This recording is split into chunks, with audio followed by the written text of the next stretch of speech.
Արցախի Հանրապետության մեծարգո նախագահ, Հայաստանի եւ Արցախի ազգային ժողովի մեծարգո նախագահներ,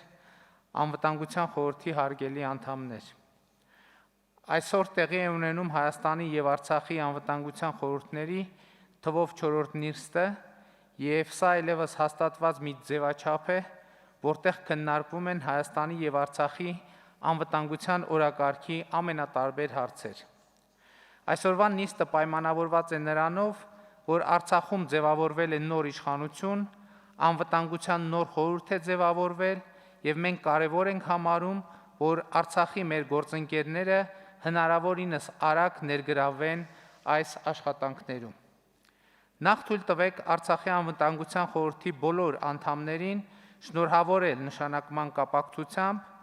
Հայաստանի անվտանգության խորհուրդը նույնպես նոր անդամներ ունի, եւ նրանք նույնպես առաջին անգամ են մասնակցում այս ձևաչափով քննարկումներին, եւ նրանց նույնպես շնորհավորում եմ այս առիթով։ Այս համատեղ նիստի ընթացքում կարևոր եմ համարում մի քանի դիտարկումներ կատարել հարցերի 3 խմբի առնչությամբ, որոնք ես պայմանականորեն կսահմանեի որպես բանակցային գործընթացին Արցախի մասնակցության, բանակցությունների բովանդակային հատվածի հանդեպ մեր մոտեցումների եւ խաղաղ գործընթացի միջավայրի հարցեր։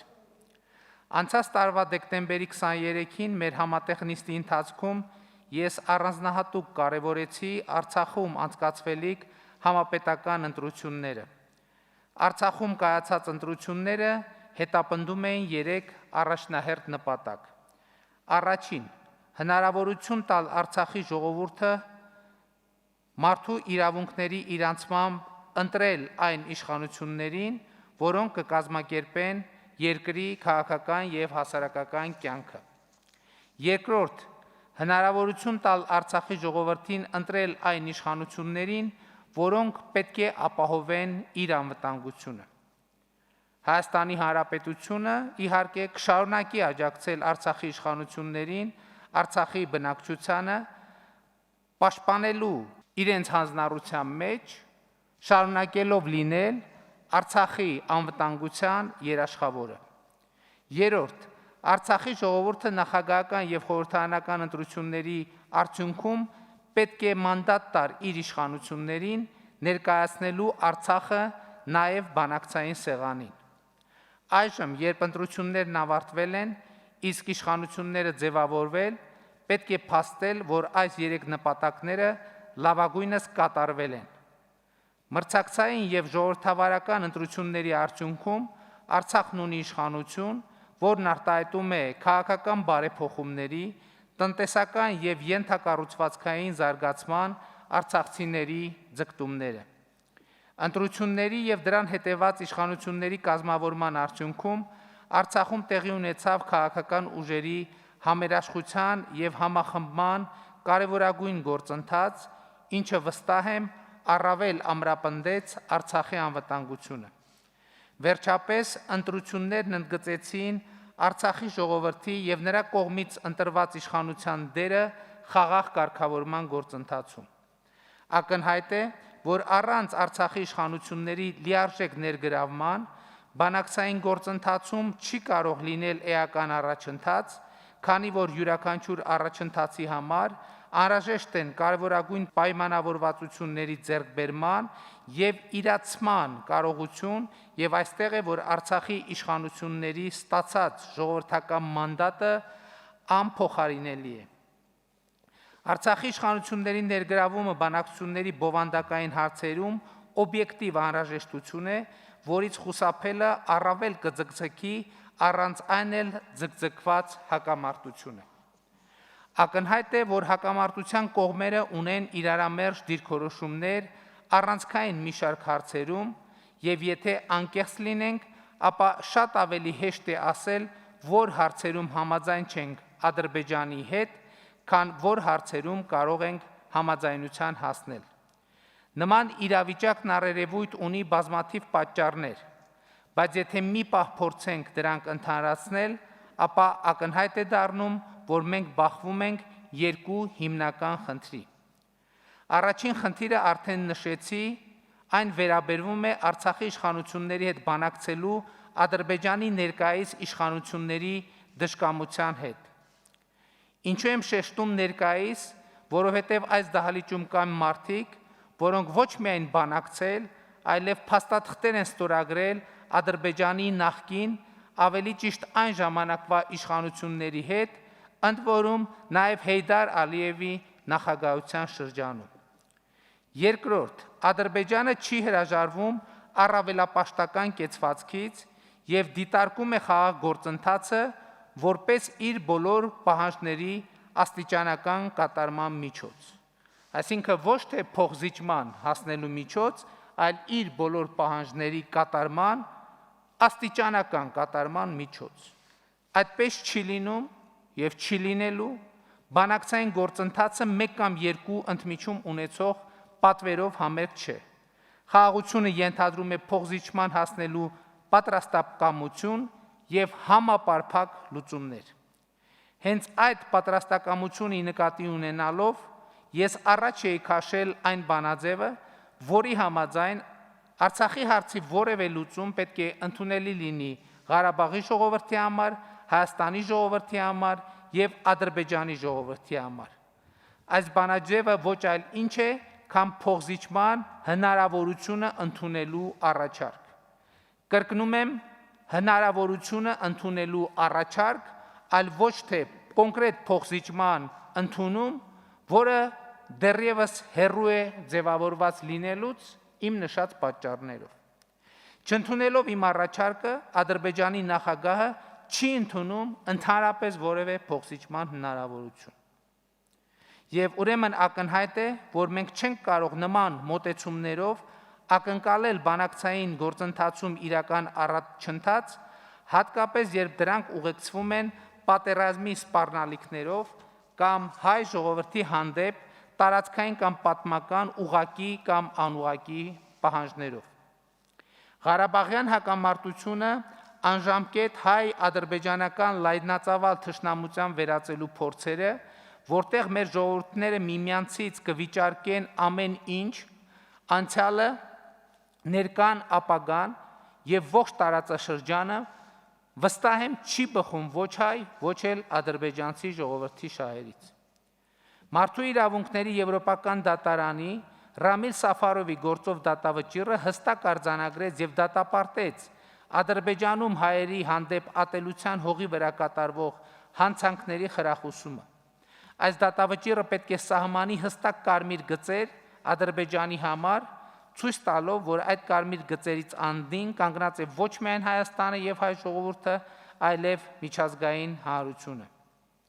Քանի որ վերջին շրջանում Ադրբեջանի նախագահը սիրում է անդրադառնալ պատմությանը, ես նույնպես կուզենայի ձևակերպել իմ միտքը որոշակի պատմական օրինաչափության մատնանշմամբ։ Իր պատմության ողջ ընթացքում, վերջին 100 տարում այսինքն, Ադրբեջանը ենթարկվել է երկու մեծ փորձությունների։ 1920 թվականի ապրիլին, երբ Ադրբեջանը կորցրեց իր 2 տարի առաջ ձեռք բերած պետականությունը, և 1993 թվականի հունիսին, երբ Ադրբեջանը վերստին մոտեցել էր 2 տարի առաջ ձեռք բերված պետականության կորստի եզրագծին, ինչի մասին մեզ այսօր հիշեցնում է ադրբեջանցիների ազգային փրկության օրվա գոյությունը, որի հերթական տարեդարձը ի դեպ նշվեց օրեր առաջ։ Ադրբեջանի պետականության համար այս երկու փորձությունները պայմանավորված էին թե 1920 և թե 1991 թվականին Արցախի դեմ սանձազերծած պատերազմով։ Պարզ է, որ թե 1920 և թե 1990-ականների սկզբին Ադրբեջանը գերագնահատել էր իր կարողությունները և թերագնահատել պատերազմի կործանարար հետևանքները։ Ես հեռու եմ այն մտքից, որ ինչ վատ է Ադրբեջանին, լավ է Հայաստանին և Արցախին։ 1920 թվականի Ադրբեջանի պետականության կորուստը մեզ հայերիս ոչինչ չտվեց, և առավել կարևոր է, որ 1994 թվականին մենք, Հայաստանը և Արցախը, կարողացանք Ադրբեջանի հետ մեկտեղ հրադադար հաստատել և վերջ տալ պատերազմին և կայունացնել իրավիճակը տարածաշրջանում։ Հայաստանի և Արցախի միասնական անվտանգության համակարգը առավել քան պատրաստ է պաշտպանելու հայ ժողովրդի անվտանգությունը մեր հայրենիքի յուրաքանչյուր հատվածում։ Ուժի կիրառումը անհետևանք չի մնա եւ դրան մշտապես կտրվի առավել քան համարժեք պատասխան թե ռազմական, թե քաղաքական հարթություններում։ Սա հասկանում է նաև Ադրբեջանի նախագահ Իլհամ Ալիևը, որը ըստ էության ինքն իրեն դրել է փակուղու մեջ։ Ավելի քան 15 տարի նա սեփական ժողովրդին խոստացել է ռազմական ճանապարհով լուծել Ղարաբաղի հարցը, այս վերնակրի ներքո միլիարդավոր դոլարներ են ծախսվել, որոնք շատ հաճախ ուղղակի փողերի լվացման տպավորություն են գործում, որոնք ի վերջո հանգրվանում են օֆշորային գոտիների հայտնի մարդկանց պատկանող հաշիվներին։ Ու հիմա նա չի կարողանում սեփական ժողովրդին բացատրել, թե ինչու է իրականությունը այնպիսին, ինչպիսին կա։ Նա հասկանում է, որ իր հնարավոր արկածախնդրությունը անդառնալի ավերածություններ կբերի ոչ միայն Ադրբեջանին,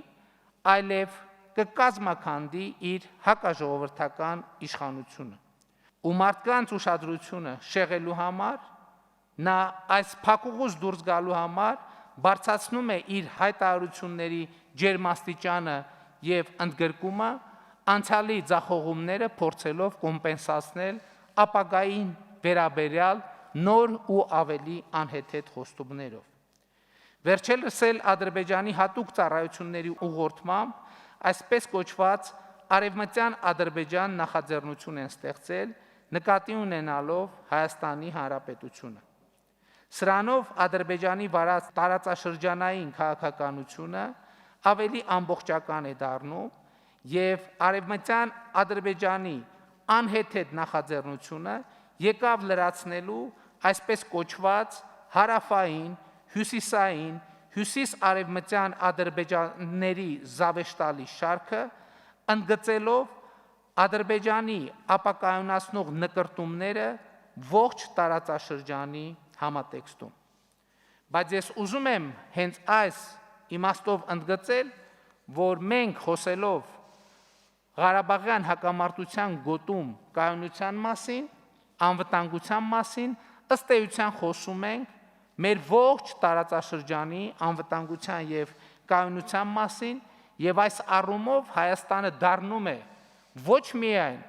Ղարաբաղյան հակամարտության գոտու, այլև մեր ողջ տարածաշրջանի անվտանգության երաշխավոր։ Եվ այս առումով կարծում եմ մենք պետք է առանձնահատուկ պատասխանատվությամբ վերաբերվենք մեր այս տարածաշրջանային դերին եւ լինենք ուժեղ, ամուր, բայց եւ չտրվենք անիմաստ եւ անհեթեթ սադրանքների։ Առավել ևս այժմ, երբ մեր հասարակությունները պայքարում են գլոբալ մարտահրավերի, նոր կորոնավիրուսի համավարակի դեմ, մենք պետք է կոչ անենք զերծ մնալ թշնամական գործողությունների քարոզից։ Ուզենք թե չուզենք, պատմությունը եւ աշխարհագրությունը մեզ դարձրել է հարևաններ, եւ մենք պետք է ելնենք այն պարզ ճշմարտությունից, որ մեր ժողովուրդները իրավահավասար են, չեն կարող լինել մեկը մյուսի տիրապետության ներքո եւ պետք է տնօրինեն իրենց ճակատագիրը իրենց կամքի ինքնորոշման իրավունքի համաձայն։ Այս իրավահավասարության ընդունումը մեծապես կնպաստի մեր ժողովուրդներին խաղաղության նախապատրաստմանը եւ մեր տարածաշրջանի երկարաժամկետ եւ կայուն զարգացման հուսալի հիմքեր կդնի։ Շնորհակալ եմ։